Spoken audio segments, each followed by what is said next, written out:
We've all been there. You walk into the gym ready to conquer your workout. The energy is palpable, the air thick with determination. You see people pushing their limits, sweat pouring down their faces, or at least where the magic puddles form. Your heart is pounding, your muscles are burning, and you're giving it everything you've got. The treadmill is your battlefield, the weights your challenge. And the sweat? Well, that's just your body's way of saying, are we done yet? Sweat drips down your face, your shirt is soaked. Every drop feels like a testament to your hard work and dedication. And maybe to avoid looking like a human waterfall. But sweating buckets doesn't mean you're torching calories like a furnace. It's a common misconception. Sorry to burst your sweaty bubble. Sweating is more about regulating your body temperature than melting away fat. So no, you're not turning into a human torch. Get ready to separate fact from fiction about sweating and calorie burning. We'll explore the science, debunk myths, and give you the real scoop. So, grab a towel, stay hydrated, and let's get started. Before we can understand why sweating more doesn't equal more calories burned, we need to understand why we sweat. Sweating regulates our body temperature. It's not just a sign of exertion, it's a mechanism to prevent overheating. When you exercise or are in a hot environment, your body temperature rises. This can be dangerous if not managed. It's like your body's fire alarm. But instead of noise, you get drenched. Think of it as your internal air conditioning system. Your body cools itself by producing sweat, maintaining a stable internal environment. The hypothalamus detects the temperature rise and signals your sweat glands. These glands release sweat, primarily composed of water, onto your skin. As it evaporates, it cools you down. Stay hydrated when sweating a lot to replenish lost fluids. Embrace the sweat. It's your body's way of keeping you cool and safe. Now for the million-dollar question. Does sweating more mean you're burning more calories? Spoiler alert, it's not that simple. The short answer is no. Sorry to burst your sweaty bubble. While it's true that exercise, which often makes us sweat, burns calories, sweating itself doesn't directly translate to calorie expenditure. Bummer, right? You can sweat buckets without burning a significant number of calories. It's not magic, folks. Think about sitting in a sauna. It's like a sweat party in there. You'll sweat profusely, but you won't magically lose weight. Sorry, no shortcuts here. To understand calorie burning, imagine your body as a car.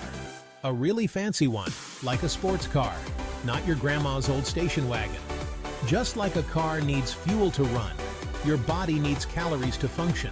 And no, you can't run on coffee alone. Calories are simply units of energy found in the food we eat. Think of them as tiny, invisible batteries powering you up. We burn calories throughout the day, even when we're at rest, to fuel essential bodily functions like breathing, digestion, and blood circulation. Yes, even binge watching your favorite show counts.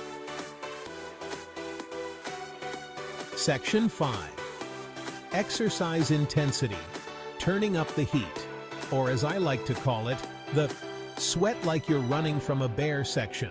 When we engage in physical activity, we demand more energy from our bodies. It's like asking your body to be a superhero. This means we burn more calories to fuel our muscles and keep our systems running smoothly. Think of it as feeding a very hungry, very tiny Hulk. The more intense the exercise, the more calories we burn. So, if you want to eat that extra slice of pizza, you better be ready to sprint like you're late for a meeting. Think of it like this. Sprinting burns more calories than walking, just like trying to catch a bus burns more energy than a leisurely stroll. Just like driving a car at 70 miles per hour burns more fuel than cruising at 30 miles per hour. So next time you're working out, remember, you're not just burning calories, you're burning rubber. Section 6. Individual variability. Why some sweat more than others. Ever feel like you're sweating buckets while your friend looks like they just stepped out of a spa? Don't worry, you're not melting. Just like we all have different hair and eye color, we also have different sweat rates. Factors like genetics, body size, and fitness level can all influence how much we sweat. So, embrace your inner waterfall. Section 7. Environmental factors. Feeling the heat. Let's explore how different conditions impact our physical performance and sweat production. The environment plays a significant role in how much we sweat. Physical activities generate heat, and sweating cools us down. Hot, humid weather can make us feel like we're melting, as the moisture in the air prevents sweat from evaporating quickly. Cool, dry air can keep us feeling fresh even during a tough workout. The lower humidity allows sweat to evaporate more efficiently. You'll likely sweat more in the latter scenario, as your body works harder to cool itself down. So, keep that water bottle handy.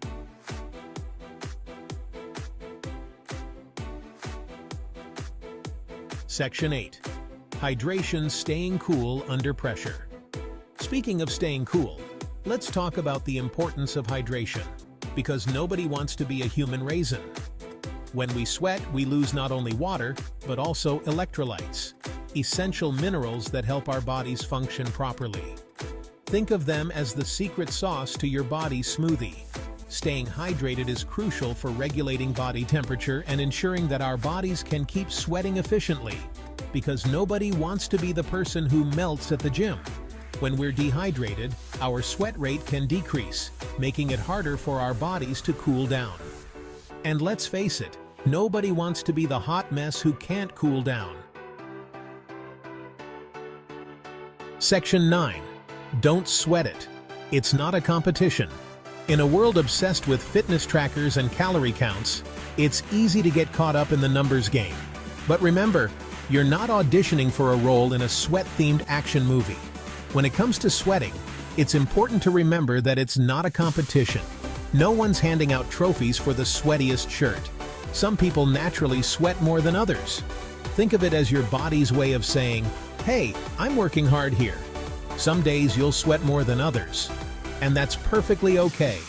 Just don't forget to hydrate and maybe bring an extra towel.